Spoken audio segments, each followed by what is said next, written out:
అమ్ముని కుక్క వెంటాడిందన్న విషయం తెలుసుకుని బాగి ఎంతగానో భయపడిపోతుంది. పదే పదే పంతులు గారు ఆరు జాతకం వల్ల అమ్ముకి ప్రాణగండ ఉందని చెప్పిన విషయాన్ని గుర్తు చేసుకుని చాలా బాధపడిపోతూ ఉంటే అప్పుడే పాప కోసం అని చెప్పి పాలు తీసుకొని అక్కడికి వచ్చిన చెంబ, ఏంటి మేడం దేని గురించి అంత సీరియస్గా ఆలోచిస్తున్నారు అని చెప్పి అడుగుతూ ఉంటే, ఏం లేదులే అని చెప్పి బాగి అంటూ ఉంటుంది.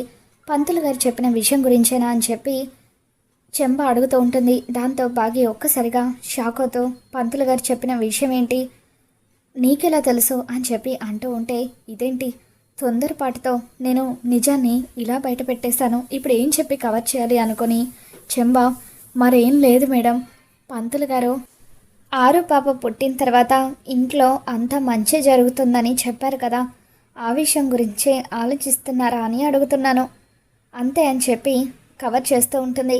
ఇక దాంతో బాగి, అదంతా నీకెందుకులే కానీ వెళ్ళి నీ పన్ను చూసుకో, ఇంతకీ పిల్లలు ఏం చేస్తున్నారు అని చెప్పి బాగి అడుగుతూ ఉంటే, ఇందక్కడి వరకు హోంవర్క్ చేసుకుంటున్నారు మేడం, ఇప్పుడే బయటకు వెళ్ళి ఆడుకుంటున్నట్టున్నారు అని చెప్పి చెంబ అంటూ ఉంటే, ఏంటి బయట ఆడుకుంటున్నారా అని చెప్పి బాగి ఆరు పాపని తీసుకొని బయటకు వస్తూ ఉంటుంది. మరోవైపు మనోహరి హోంవర్క్ రాసుకుంటున్న పిల్లలు ఎంతసేపటికి ఇలా చదువు చదువు అంటూ ఎంతసేపు రూమ్లోనే ఉంటారో, కాసేపు అలా లాన్లోకి కూడా వెళ్ళి ఆడుకోండి, అప్పుడు బాడీ కూడా ఫిట్గా ఉంటుంది, మీరు ఆడుతూ ఉండండి, నేను కూడా మీతో పాటు జాయిన్ అవుతాను అని చెప్పి మనోహరి అనడంతో, సరే ఆంటీ, ఇంతకీ మీరు మాతో ఏదో విషయం చెప్పాలని వచ్చినట్టుగా అనిపించింది కదా అని అంజు అంటూ ఉంటే, ఏం లేదు పిల్లలు, మీకు ఈ విషయం చెప్పడానికే వచ్చాను, ప్రతిసారి మిమ్మల్ని ఇలా బుక్స్తో చూస్తూ ఉంటే నాకు బాధగా అనిపిస్తుంది, అందుకే కాస్త రిలాక్స్ అవుతారని, నాకు కూడా మీతో పాటు కాస్త టైంపాస్ అవుతుందని ఆడుకోమని చెప్తున్నాను అని మనోహరి అనగానే, అవును ఆంటీ చెప్పింది కూడా నిజమే కదా, కాసేపు అలా బాల్తో ఆడుకుందాం పదండి అని చెప్పి అమ్ము మిగతా పిల్లలందరినీ కూడా తీసుకొని లాన్లోకి వస్తూ ఉంటుంది. పిల్లలంతా కూడా బాల్తో ఆడుకుంటూ ఉంటారు. మనోహరి ఆంటీ మీరు కూడా రండి అని చెప్పి అమ్ము అంజు వాళ్ళు పిలుస్తూ ఉంటే, మీరు ఆడుతూ ఉండండి, కాసేపు అయ్యాక వస్తాను అని చెప్పి మనోహరి అక్కడే నిలబడి ఉంటుంది. పిల్లలు ఎక్కడున్నారు ఏంటో అని బాగి కూడా కంగారు పడిపోతూ ఆరు పాపను తీసుకొని లాన్లోకి వస్తుంది. అమర్ ఆఫీస్కి వెళ్ళిపోయిన తర్వాత అమర్ రాతోడితో పిల్లలకు కాపలాగా ఇంటి దగ్గరే ఉండమని చెప్పడంతో రాతోడు కూడా ఇంటి దగ్గరే ఉంటాడు.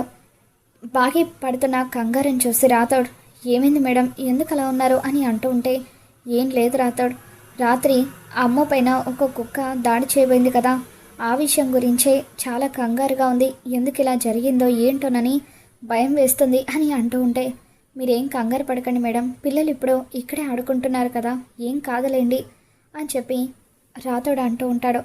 బాగి భయపడిపోతూ ఉంటే మనోహరి మాత్రం ఎంతగానో ఎంజాయ్ చేస్తూ ఉంటుంది.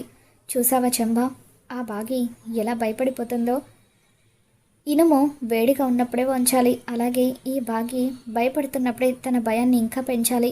ఇప్పుడు అమ్మ పైన మరొక దాడి జరిగిందంటే ఈరోజు రాత్రికి బాగి ఇల్లు వదిలిపెట్టి వెళ్ళిపోవడం కన్ఫర్మ్ అని చెప్పి మనోహరి అంటూ ఉంటుంది. వెంటనే గరుడను పిలువు, అమ్మ మీద దాడి చేయమని చెప్పు అని మనోహరి చెప్పడంతో ఇకప్పుడు చెంబా, సరే మనోహరి, ముందు అమ్ము క్లాత్ తీసుకురావాలి, గరుడకు వాసన చూయించాలి అని చెప్పి మేడ మీదకు వెళ్ళి గరుడను పిలుస్తుంది. అలా గరుడకు అమ్ము డ్రెస్ని స్మెల్ చూపించడంతో గరుడ అమ్మ మీద దాడి చేయడం కోసమని చెప్పి ఇంటి చుట్టూ కూడా తిరుగుతూ ఉంటుంది. బాగి పిల్లలకు ఎటువంటి ప్రమాదం జరగకూడదని అందరూ కూడా క్షేమంగా ఉండాలని చెప్పి దేవుడికి దండం పెట్టుకుంటూ ఉండగా ఇంతలో అమ్మ పైకి ఒక గద్ద దూసుకు వస్తూ ఉంటే మిగతా పిల్లలంతా కూడా కంగారు పడిపోతూ ఉంటారు. ఆ గద్ద ఒక్కసారిగా అమ్ముని కింద పడేసి తన గోర్లతో అమ్మ మొహం మీద రక్కుతూ ఉంటుంది.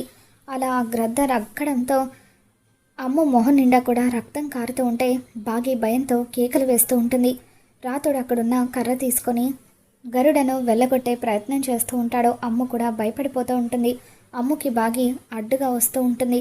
పాపను మనోహరి చేతుల్లో పెట్టి బాగి అమ్ముకి అడ్డుగా రావడంతో బాగి చేతికి కూడా గాయం అవుతూ ఉంటుంది.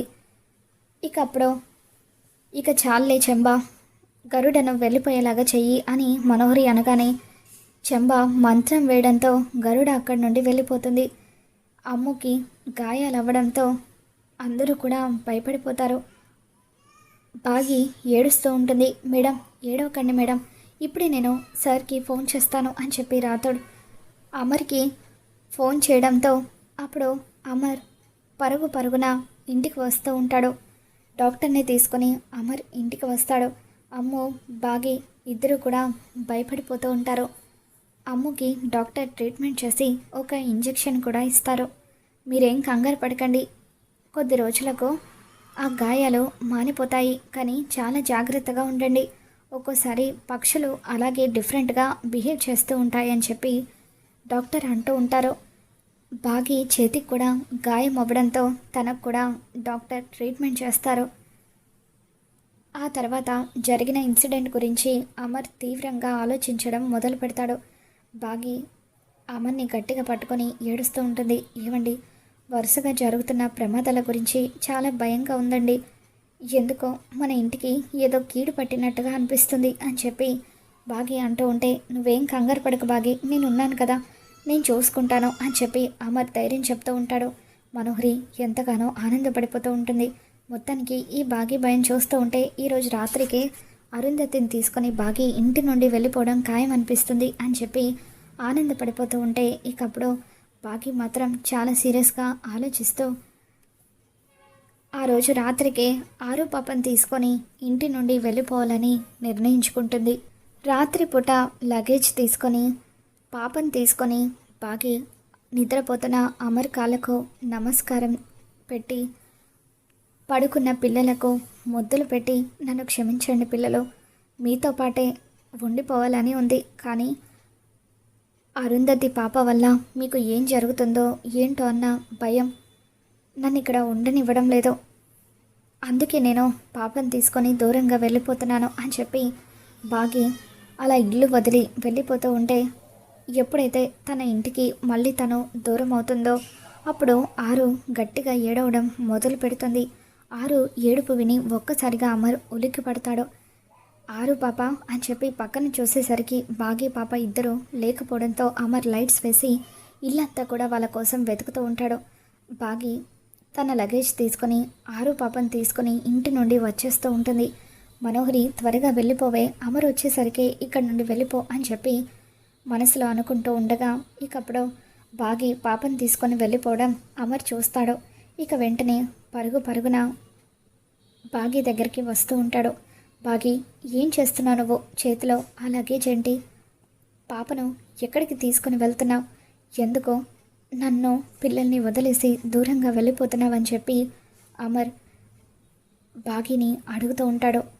దాంతో బాగి, దయచేసి నన్ను ఏం అడగకండి, నేను ఇక్కడ ఉండకూడదు, మీకు పిల్లలకు దూరంగా నేను వెళ్ళిపోవాలని చెప్పి బాగి అంటూ ఉంటే, అప్పుడు అమర్, నీకేమైనా పిచ్చి పట్టిందా అంటూ ఒక్కసారిగా బాగి చెంప పగలగొడతాడు. ఎందుకు ఎందుకు ఇటువంటి పిచ్చి నిర్ణయం తీసుకున్నావో?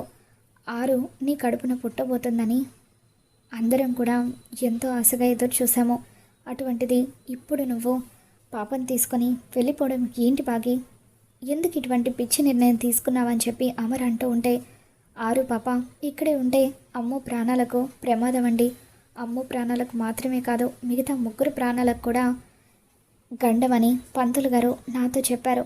ఆరు పాప జాతకంలో దోషం ఉందట, అందుకే అమ్ముకి వరుసగా ప్రమాదాలు జరుగుతున్నాయి. మేమిద్దరం ఇంకా ఇక్కడే ఉంటే తన జాతక ప్రభావం వల్ల పిల్లలకు ఏమవుతుందో ఏంటో అన్న భయంతో నేను సరిగ్గా నిద్ర కూడా పోలేకపోతున్నాను. అందుకే పిల్లల క్షేమం కోసమే నేను ఇష్టం లేకపోయినా ఆరు పాపను తీసుకొని ఇంటి నుండి వెళ్ళిపోతున్నాను, దయచేసి నన్ను క్షమించండి, నన్ను వెళ్ళనివ్వండి అని చెప్పి బాగి అంటూ ఉంటుంది. ఇక దాంతో అమర్, ఏంటి బాగి ఈ మూఢనమ్మకాలు? నీ అనుమానాన్ని నేను ఖచ్చితంగా రేపటిలోగా తొలగిస్తాను. స్వామీజీ దగ్గరికి నిన్ను తీసుకుని వెళ్తాను. స్వామీజీ ఎటువంటి పరిష్కారం చెప్తారో విందాము, ఆ తర్వాత నువ్వు నిర్ణయం తీసుకుందు కానీ స్వామీజీ ఒకవేళ ఖచ్చితంగా ఆరు పాప ఇంటికి దూరం అవ్వాలని చెప్తే అప్పుడు నేనే ఏదో ఒక నిర్ణయం తీసుకుంటాను, దయచేసి అప్పటి వరకు ఓపిక పట్టు, నన్ను నమ్ము అని చెప్పి అమర్ బాగీకి ధైర్యం చెబుతూ ఉంటాడు. సరే అండి, ఇప్పటి వరకు ఈ నిజాన్ని నాలోనే దాచిపెట్టుకొని నేను నరకం అనుభవించాను. ఇప్పుడు మీతో చెప్పేశాను కాబట్టి ఏ నిర్ణయమైనా మీరే ఆలోచించి చెప్పండి అని బాగీ అంటూ ఉంటుంది. ఇక ఆ తర్వాత అమర్ బాగీని తీసుకొని స్వామీజీ దగ్గరికి వెళ్తాడు. స్వామి, చనిపోయిన నా భార్య మళ్ళీ బాగీ కడుపున పాపగా పుట్టిందని చెప్పి మేమంతా కూడా చాలా సంతోషించాము. కానీ పంతులు గారు తన జాతకం వల్ల మిగతా పిల్లలకు ప్రమాదం ఉందని చెప్పారని బాగి చాలా కంగారు పడుతుంది. నిన్నటి నుండి తను నిద్ర కూడా పోలేదు. ప్రతి క్షణం కూడా దీని గురించి ఆలోచిస్తుంది. వరుసగా నా కూతురు మీద కూడా దాడులు జరుగుతున్నాయి. ఇదంతా ఎందుకు జరుగుతుందో దయచేసి చెప్పండి స్వామి, దీనికి పరిష్కారం కూడా మీరే చెప్పండి అని అమర్ అంటూ ఉంటాడు. ఇక దాంతో స్వామీజీ తన దివ్య దృష్టితో జరిగిందంతా కూడా తెలుసుకుంటారు. ఇదంతా కూడా కావాలని మీ కుటుంబానికి మనశ్శాంతి లేకుండా చేస్తున్నారు. ఎవరైతే మీ భార్యని పొట్టన పెట్టుకున్నారో వాళ్ళే ఇప్పుడు కూడా పునర్జన్మ పొందిన ఈ పాపని చంపేయాలని చూస్తున్నారు. ఎట్టి పరిస్థితుల్లోనూ మీరు వాళ్ళకు లొంగకండి. నేను పిల్లలకు తాయెత్తిస్తాను. ఆ తాయెత్తును తీసుకువెళ్ళి వాళ్ళకు కట్టండి. అప్పుడు ఏ దుష్ట శక్తి కూడా వాళ్ళ జోలికి రాదు అని చెప్పి స్వామీజీ అంటూ ఉంటారు. పిల్లల పేరు మీద గుడిలో మృత్యుంజయ హోమం జరిపించండి. అప్పుడు మీ కుటుంబానికి అంతా కూడా మంచి జరుగుతుంది. ఆరు పాప జాతకాన్ని ఇప్పుడే నేను పరిశీలించాను. తనది మహాజాతకం. ఖచ్చితంగా తను దుష్టులను అంతం చేయడానికే పునర్జన్మ పొందింది. అటువంటి ఆరు పాపను మీరంతా కూడా జాగ్రత్తగా చూసుకుంటే తను మీ కుటుంబాన్ని జాగ్రత్తగా చూసుకుంటుంది. తనే మీ కుటుంబానికి రక్ష. ఎట్టి పరిస్థితుల్లోనూ పాపను మాత్రం ఇల్లు దాటి వెళ్ళనివ్వకండి. పాప మీతోనే ఉండాలి. అప్పుడే మీరంతా కూడా సంతోషంగా ఉంటారు అని చెప్పి స్వామీజీ చెప్పడంతో అప్పుడు అమర్ బాగితో, విన్నావు కదా బాగి, స్వామీజీ ఏం చెప్పారో, ఇప్పటికైనా నీ అనుమానం తీరింది కదా అని చెప్పి అంటూ ఉంటారు. ఇక ఆ విధంగా మొత్తానికి అమర్ అయితే బాగిని ఇంట్లో నుండి వెళ్లకుండా అడ్డుకొని తనకు స్వామీజీ మాటల ద్వారా ధైర్యాన్ని నింపుతాడు. మరి రాబోతున్న ఎపిసోడ్లో ఏం జరగబోతుందో మళ్ళీ మన ఛానల్లో తెలుసుకుందాం. ఈ వీడియో మీకు నచ్చినట్లయితే తప్పకుండా లైక్ చేయండి.